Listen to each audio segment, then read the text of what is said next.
നമസ്കാരം. ശ്രീദീപത്തിലേക്ക് സ്വാഗതം. ഞാൻ ദീപ നായർ. ഇന്ന് നമ്മുടെ വിഷയം അല്പം ന്യൂമറോളജിയാണ്. സംഖ്യാശാസ്ത്രത്തെക്കുറിച്ചുള്ള ഒരു ചെറിയ വിവരണം. എന്താണ് ഇതിലുള്ളതായ ടോപ്പിക്സ് എന്നുള്ളതൊന്ന് കവർ ചെയ്യാമെന്ന് വിചാരിക്കുന്നു. ന്യൂമറോളജി എന്നാൽ എന്താണ്? It is the study of vibration of numbers എന്ന് പറയാം. അതായത് സംഖ്യകളുടെ ഊർജവും മനുഷ്യജീവിതവുമായി അവയ്ക്കുള്ള സ്വാധീനവും പ്രതിപാദിക്കുന്ന ശാസ്ത്രമാണ് സംഖ്യാശാസ്ത്രം എന്ന് പറയുന്നത്. അതായത് നമ്മുടെ ഡേറ്റ് ഓഫ് ബർത്ത് വെച്ചിട്ട് നമ്മുടെ ഡേറ്റ് ഓഫ് ബർത്തിലുള്ളതായ ആ നമ്പേഴ്സും അതിൽ നിന്ന് ഡിറൈവ് ചെയ്യുന്നതായ ഒരു 2-3 ഇമ്പോർട്ടൻ്റ് ആയിട്ടുള്ള നമ്പേഴ്സും കൂടെ ഉണ്ട്. ബേസിക് നമ്പർ, ഡെസ്റ്റിനി നമ്പർ എന്നൊക്കെ പറഞ്ഞിട്ട് ഈ നമ്പേഴ്സിൻ്റെ എല്ലാം കൂടെ ബേസിൽ നമ്മളൊരു ന്യൂമറോസ്കോപ്പ് ഉണ്ടാക്കുകയാണ്. നമ്മുടെ ജാതകത്തിൽ ഗ്രഹനില പോലെ തന്നെ ന്യൂമറോളജിയിൽ ന്യൂമറോസ്കോപ്പ്. അത് ന്യൂമറോളജി തന്നെ 2 തരത്തിൽ ഫോളോ ചെയ്യുന്നുണ്ട്. ഒന്ന് ലോഷു ഗ്രിഡ്. ഇത് ചൈനീസ് ന്യൂമറോളജിയാണ്. ലോഷു ഗ്രിഡ് എന്ന് പറയുന്നത് ചൈനീസ് ന്യൂമറോളജിയാണ്. പിന്നെ ഒന്ന് വേദിക് ന്യൂമറോളജി. അത് നമ്മുടെ വേദിക് ആസ്ട്രോളജി പോലെ തന്നെ വേദിക് ന്യൂമറോളജിയാണ്. രണ്ടിൻ്റെയും ഗ്രിഡും അതിൻ്റെ ഗ്രിഡ് ഉണ്ടാക്കുന്നതായ രീതിയൊക്കെ രണ്ടും ഡിഫറൻ്റ് ആണ്. 2 രീതിയിലാണ് ഗ്രിഡ് ഉണ്ടാക്കുന്നത്. ഞാനിപ്പോൾ ഇവിടെ കൊടുത്തിരിക്കുന്നത് ലോഷു ഗ്രിഡിൻ്റെ ഫോർമാറ്റാണ്. First one ലോഷു ഗ്രിഡിൻ്റെ ഫോർമാറ്റാണിത്. ഈ ഗ്രിഡിൻ്റെ പ്രത്യേകത എന്താണെന്ന് വെച്ച് കഴിഞ്ഞാൽ ഇതിൽ ഏത് വെർട്ടിക്കലായിട്ടും ഹൊറിസോണ്ടലായിട്ടും എല്ലാം ഈ നമ്പേഴ്സ് ആഡ് ചെയ്ത് കഴിഞ്ഞാൽ കിട്ടുന്ന നമ്പർ എന്ന് പറയുന്നത് 15 ആയിരിക്കും. 4 + 9 + 2 = 15. അതേപോലെ 3 + 5 + 7 = 15. 8 + 1 + 6 = 15. അതേപോലെ തന്നെ താഴേക്കും 2 + 7 + 6 = 15. 9 + 5 + 1 = 15. 4 + 3 + 8 = 15. അതേപോലെ തന്നെ കോർണറിലും 4 + 5 + 6 = 15. 2 + 5 + 8 = 15 ആണ്. ഏത് രീതിയിൽ കൂട്ടിയാലും 15 ആണ് കിട്ടുന്നത്. ഇതിനെ മഹാലക്ഷ്മി യന്ത്ര എന്നാണ് പറയുന്നത്. ഓക്കെ, ഇതാണ് ലോഷു ഗ്രിഡിൻ്റെ ഒരു പ്രത്യേകത എന്ന് പറയുന്നത്. ലോഷു ഗ്രിഡ് പ്രധാനമായിട്ടും ഫോക്കസ് ചെയ്യുന്നത് എന്ന് പറഞ്ഞാൽ നമ്പേഴ്സിൻ്റെ ബാലൻസിങ്ങിലാണ്, അല്ല എനർജി ബാലൻസിങ് എന്ന് പറയും. അതായത് ആ ഗ്രിഡിൽ ഉള്ള നമ്പേഴ്സ്, പ്രസൻ്റ് ആയിട്ടുള്ള നമ്പേഴ്സ് ഏതൊക്കെയാണ്, മൾട്ടിപ്പിൾ ടൈം വന്നിരിക്കുന്ന നമ്പേഴ്സ് ഏതെല്ലാം, അതിൽ മിസ്സിംഗ് ആയിട്ടുള്ള നമ്പേഴ്സ് ഏതൊക്കെയാണ് എന്നതിൻ്റെ ബേസിൽ അതിൻ്റെ പോസിറ്റീവിനെയും നെഗറ്റീവിനെയും ബാലൻസ് ചെയ്യുന്നതായ ഒരു റെമഡിയൽ ടൂൾ എന്നുള്ള രീതിയിലാണ് കൂടുതലായിട്ടും ലോഷു ഗ്രിഡ് യൂസ് ചെയ്യുന്നത്.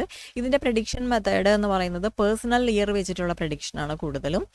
നമ്മുടെ ഡേറ്റ് ഓഫ് ബർത്തും കറണ്ട് നടക്കുന്നതായി ഇയർ ഏതാണോ അതിനെയും കൂടെ വെച്ചിട്ടുള്ള ഒരു പേഴ്സണൽ ഇയർ കാൽക്കുലേറ്റ് ചെയ്യുകയും ആ ഇയർ നമുക്ക് ഫേവറബിൾ ആയിട്ടുള്ളതാണോ, അനുകൂലമാണോ, പ്രതികൂലമാണോ എന്നുള്ള രീതിയിലുള്ള ഒരു അനാലിസിസാണ് ലോഷു ഗ്രിഡിൽ നടക്കുന്നത്.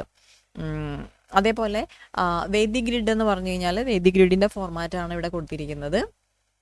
ഇതിൻ്റെ മെത്തേഡ് നമ്മുടെ ആസ്ട്രോളജി പോലെ തന്നെ മഹാദശ, അന്തർദശ, പ്രത്യന്തർദശ വെച്ചിട്ടുള്ളതായ ഒരു പ്രിഡിക്ഷൻ മെത്തേഡാണ് വേദിക് ഗ്രിഡിൽ ഫോളോ ചെയ്യുന്നത്. അതുപോലെ തന്നെ വേറെ നമ്മുടെ ജാതകത്തിൽ നമ്മൾ യോഗങ്ങൾ, ഇപ്പം ചന്ദ്രനും ഗുരുവും കൂടെ യോഗം ചെയ്ത് കഴിഞ്ഞാൽ കേസരി യോഗം, ഗജകേസരി യോഗം പറയുന്നു. അതേപോലെ തന്നെ ലോഷു ഗ്രിഡിലും വേദിക് ഗ്രിഡിലും ചില നമ്പേഴ്സിൻ്റെ യോഗങ്ങൾ നമ്മൾ പറയുന്നുണ്ട്. ഓരോ യോഗത്തിനും ഓരോ ഫലങ്ങളാണ്. ഇപ്പോൾ ഒരു എക്സാമ്പിൾ പറഞ്ഞു കഴിഞ്ഞാൽ ഇവിടെ ഈ 2, 5, 8 എന്ന് പറയുന്നതായ ഈ കോമ്പിനേഷൻ എന്ന് പറഞ്ഞു കഴിഞ്ഞാൽ ഇതൊരു രാജയോഗയാണ്. 2ാം നമ്പർ രാജയോഗ എന്ന് പറയുന്ന ഒരു നമ്പർ, രാജയോഗയാണിത്. 2, 5, 8 യോഗ എന്ന് പറയുന്നത്. ഇതിനെ പ്രോപ്പർട്ടി യോഗ എന്നാണ് പറയുന്നത്.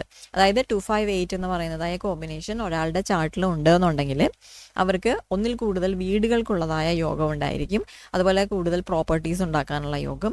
റിയൽ എസ്റ്റേറ്റിലേക്ക് ഇൻവെസ്റ്റ് ചെയ്ത് കഴിഞ്ഞ് കഴിഞ്ഞാൽ real estate business, real estate investment ഒക്കെ അവർക്ക് വളരെ ബെനഫിഷ്യൽ ആയിരിക്കും എന്നുള്ളതാണ് ഈ 2, 5, 8 യോഗ പറയുന്നത്. അതുപോലെ വേദിക് ഗ്രിഡിൽ ഇപ്പോൾ ഒരു യോഗം പറയുകയാണെന്നുണ്ടെങ്കിൽ ഇത് ഈ 1, 7, 8 എന്നുള്ളതായ ഈ യോഗം എന്താണെന്ന് വെച്ച് കഴിഞ്ഞാൽ ഡീപ്പ് റിസർച്ചിന് ഹെൽപ്പ് ചെയ്യുന്നതായ ഒരു യോഗമാണ് 1, 7, 8.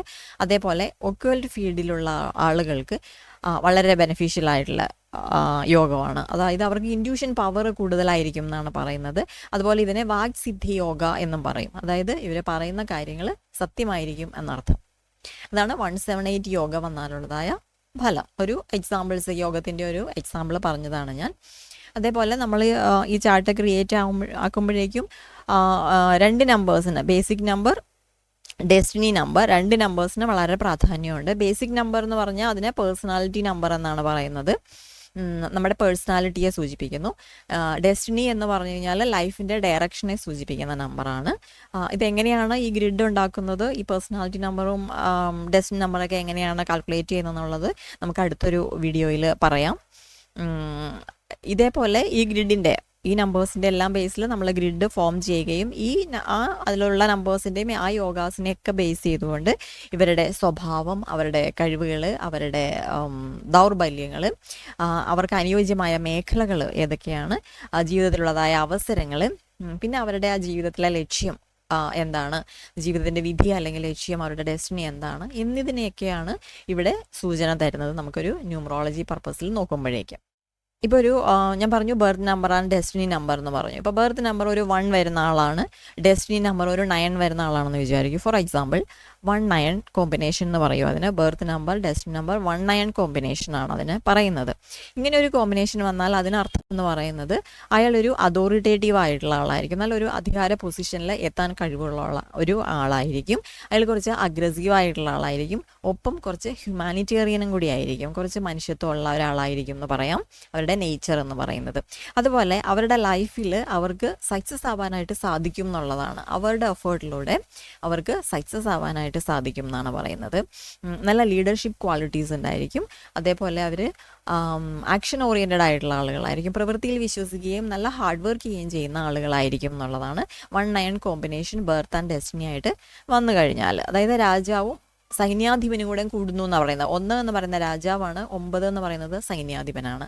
അപ്പോൾ ഇവർ രണ്ടുപേരും കൂടെ കൂടി കഴിഞ്ഞ് കഴിഞ്ഞാൽ ഒരു സാമ്രാജ്യം കെട്ടിപ്പടുക്കാനായിട്ട് സാധിക്കും.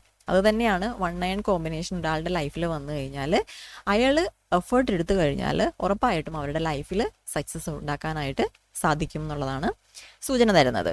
ഓക്കെ, ഒരു എക്സാമ്പിൾ പറഞ്ഞതാണ് ഈ നമ്പേഴ്സിനെ ബേസ് ചെയ്തിട്ട്. പിന്നെ ഇതിനെ നമ്മൾ ഒരു റെമഡിയൽ ടൂളായിട്ട് ന്യൂമറോളജിയെ കൂടുതലും യൂസ് ചെയ്യുന്നുണ്ട്.